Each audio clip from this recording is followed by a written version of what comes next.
Assetto Corsa Competizione is now over 2 years old. It follows on from the success of its predecessor, Assetto Corsa, but takes a slightly different approach by focusing solely on GT3 and GT4 racing, taking on the title as the official GT World Challenge game.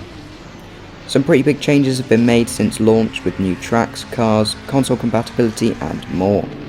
I should also mention that while I primarily played through this game on a PS4 Pro, which is where this footage has been recorded from, I've also played it on PC, so this review will be relevant for both platforms and I'll let you know where the differences are.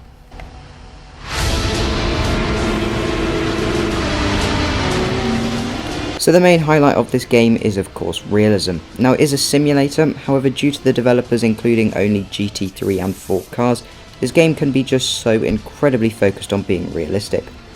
Everything from tyre pressure to brake temperature is accounted for, and there are incredibly complex models for all elements of the car, ensuring an accurate simulation. It's honestly truly amazing when you realise the attention to detail that the developers have put in. Things like the racing line having more grip as there's more rubber down, and wind speed and direction subtly affecting handling just truly demonstrates the depth of simulation you're getting here. There are currently over 35 cars in the game, many of which have been added post-launch with DLC. The game originally had just the GT3 cars, with variants for both the 2018 and 19 seasons. Since then, GT4 has been added alongside the Evo spec of some GT3 cars. All cars are incredibly detailed in terms of graphics and physics, and there are a load of official liveries to choose from. All of them are relatively equal, although have unique characteristics, strengths and weaknesses, so most people stick to one car which suits their driving style and learn it inside out.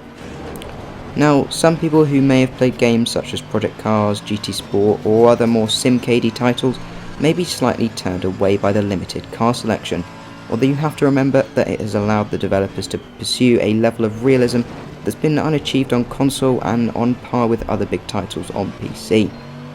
A limited selection of cars is also by no means boring. There are plenty of gameplay options available, which we'll talk about later, and you'll learn to appreciate the individuality of each car. All cars handle amazingly, with all the physics elements I mentioned earlier working together to give an amazing driving experience. Oversteer, understeer and brake lockups are all predictable and feel accurate and are well pronounced. Now this game is of course intended to be played on a force feedback wheel. While the controller experience is actually not bad, I wouldn't recommend it. The force feedback delivery is very good, and while it was quite heavily criticised at launch, updates have brought improvements.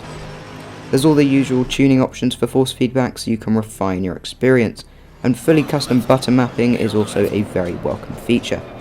You can assign any button on your wheel to whatever function out of the 20 million options, which I found to be very useful as I can match it to other games I play. Now there are 15 tracks in this game, and each one is laser scanned, and they also each have 2 variants for the 2018 and 2019 seasons, and this is just another example of the lengths the devs have gone to ensure ultimate realism. Tracks include Zolder, Monza, Brands Hatch, Silverstone, Paul Ricard, Misano, Spa, the Hungaroring, the Nürburgring, Barcelona, Zandvoort, Mount Panorama, Laguna Seca and Kyalami, although those last 4 are DLC only. Each track also has in-depth weather and time of day options, which can really add to the challenge. In terms of graphics, well, there are very different stories depending on your platform. If you're on PC, the graphics are very good. They are far superior to the previous game, although you will need a pretty good graphics card if you want to be pushing higher frames, as the game is pretty damn intense. Because of this, and also some poor optimization, the console version has been stripped back substantially.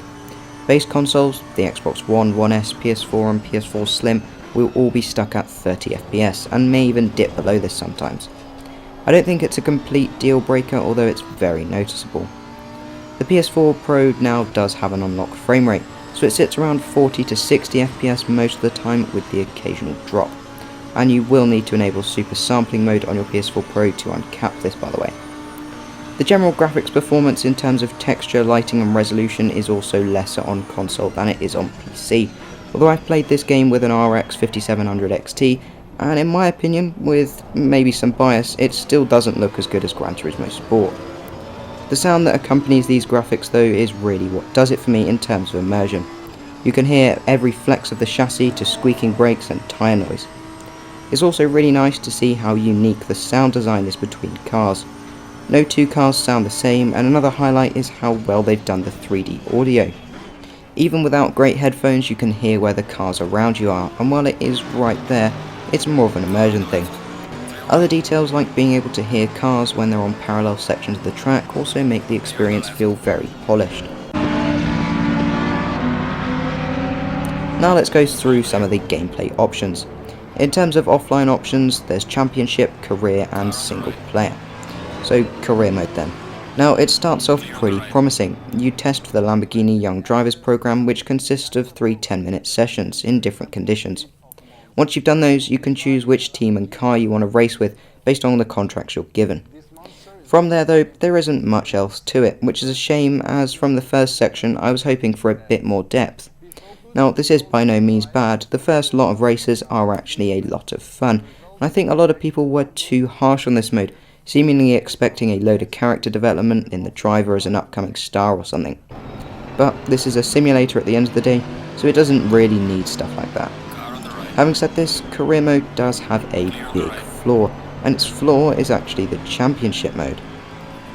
Now I hadn't even touched this mode until after completing a good chunk of the Career, which was a shame because Championship offers pretty much everything Career mode does and more. Much of this is within the customizability. You can change so much more about the Championship than you can the Career mode, as you get proper AI level settings instead of just easy, normal, hard and realistic, which are the only 4 options in Career mode. You also have the option to choose the weather, the duration of the settings, damage, tyre wear, fuel consumption and more, most of which you don't get in the Career mode. The final offline option is Single Player, which has everything from casual practice to hot laps, one-off races and even 24-hour endurance races. The AI in all these modes is generally pretty good. They can defend and overtake convincingly, which makes offline gameplay rather enjoyable, and there are of course all their AI difficulty and aggression settings which I mentioned earlier. In terms of multiplayer, this game is very good. If you want to play quite casually, then Quick Join will find you a lobby in well under a minute, although you can choose to scroll through a list of available servers if you want to find a race on a specific track. There's also a competition server for more serious racing, although you'll need to meet a minimum rating if you want to join. Now the rating system is actually very good. There's a number of ratings that you'll have to work on, including consistency, pace, safety and more. All of these ratings combine to give you an overall score, although your safety rating is the main one you need to worry about, as this will either deny or allow you into events. By default, your ratings are at stake when you play in any mode, whether that is on or offline, although there is a setting where you can have your ratings turned off in all offline modes if you want.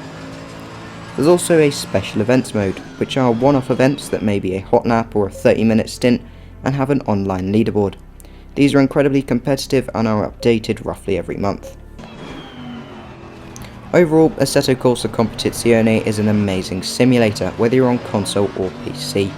With uncanny attention to detail, very good physics, and complete online and offline content, it really feels like a polished game now. Console performance is definitely a letdown, and something you do need to consider before buying, especially if you have a base console, although I personally don't believe it should be a deal breaker.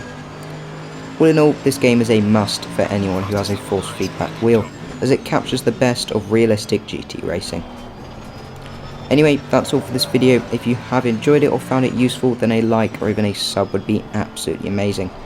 Also, don't forget, if you do have any questions about this game, then just drop them down in the comments and I'll get back to you as soon as possible. But that's all, so thank you for watching and I'll see you in the next one.